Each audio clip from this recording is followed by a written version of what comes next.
हो चुकी हैं। अब फिर से भूकंप की खबर आ रही है। शुरुआती जानकारी फिलहाल इतनी ही वहां से अभी आ रही है कि 6.4 की तीव्रता का ये भूकंप है।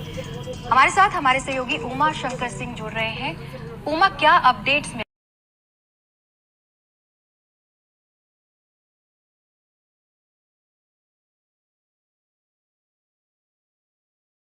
इस भूकंप से क्या नुकसान हुआ है, इसकी जानकारी फौरी तौर पे निकलकर सामने नहीं आई है। लेकिन जो आशंका जताई जा रही है वो ये कि पहले के भूकंप से जो जर्जर हो चुकी इमारतें थी, क्या उनमें से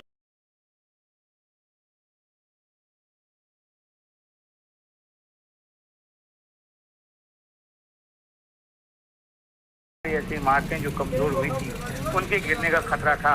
हालांकि ऐसी तमाम इमारतों से लोगों को पहले ही निकाल दिया गया है।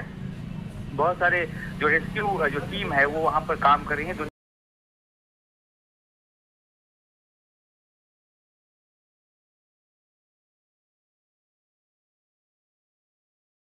तो ऐसे में अब जो जिस तरह से वहाँ पे मलबों को हटाने का, वहाँ से शवों को निकालने का काम चल रहा था और उस मौके पर फिर इस तरह से भूकंप आना जो हैते प्रोविंस में आया है, तो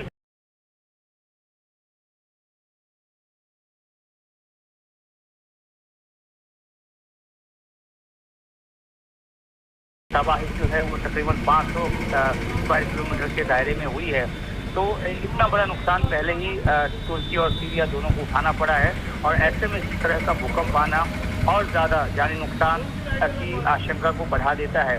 अभी फौरी जानकारी ज़मीन से निकलकर सामने नहीं आई कि क्या कुछ और इमारतें ढही हैं, लेकिन जो पैटर्न वहाँ पर देखने को मिला है, जो आफ्टर शॉक्स आते हैं और 6.4 मैग्नीट्यूड का भूकंप तो काफी बड़ा भूकंप है। तो क्या इसमें और जानी नुकसान हुआ है, क्या और इमारतों को नुकसान पहुंचा है, इस बात की जानकारी के लिए हमें थोड़ा इंतजार करना पड़ेगा।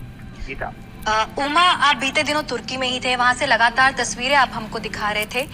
भूकंप के झटके जो बड़ा वाला महसूस किया था, उसके बाद आफ्टर शॉक्स भी लगातार आ रहे थे और अब ये 6.4 की तीव्रता का दोबारा भूकंप आया है। इसकी वजह क्या हो सकती है? ये देखिए, जो जानकार हैं उनके मुताबिक ये कि इस पूरे इलाके में इस तरह के प्लेट्स हैं जो जिसकी वजह से इस इलाके में लगातार भूकंप आ रहे हैं और नुकसान ज़्यादा इस वजह से हुई क्योंकि जो 1999 का भूकंप आया था उसके बाद इस तरह के कड़े नियम कायदे बनाए गए थे बिल्डिंग के निर्माण को लेकर, उसको ताक पे रख के तमाम जो बिल्डिंग निर्माण है वो हुए हैं। तो ऐसे में जब भूकंप आया 7.8 का जो पहला भूकंप आया और उसके बाद जो 7.6 का दूसरा भूकंप आया, तो उसमें ऐसी इमारतों को ज़्यादा नुकसान हुआ और जो इमारतें ढही उसमें लोगों की मौत की तादाद जो है ज़्यादा बढ़ी। अभी तक की रिपोर्ट के मुताबिक 46,000 से ज़्यादा लोगों की मौत जो है वो हो चुकी है और मलबे को हटाने का काम अभी चल रहा है, जिसमें अभी भी हजारों शवों के दबे होने की आशंका है। जो यूएन है उसका अनुमान है कि तकरीबन 56 से 58,000 लोगों की जान पहले के दो भूकंप में गई है, जो बड़े दो भूकंप थे। उसके बाद बहुत सारे आफ्टर शॉक्स भी आए और उस बीच में इस तरह से 6.4 मैग्नीट्यूड का भूकंप आना जो है वो आप कह सकती है कि एक तरह से और ज़्यादा परेशानी बढ़ाने वाला है।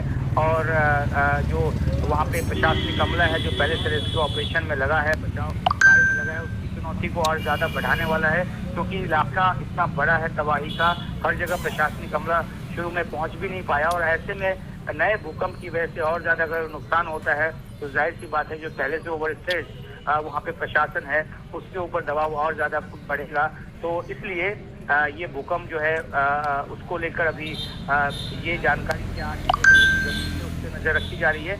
लेकिन अभी इतना ज़रूर है कि ये एक बड़ा भूकंप है और सीरिया तुर्की के बॉर्डर के इलाके में ये आया है और इसका जो डेप्थ है 7.7 किलोमीटर ज़मीन के अंदर बताया जा रहा है, जो कि बहुत ज़्यादा नहीं है। और जब ज़मीन के ज़्यादा ऊपर यानी कि कम गहराई में जब भूकंप आता है तो उससे नुकसान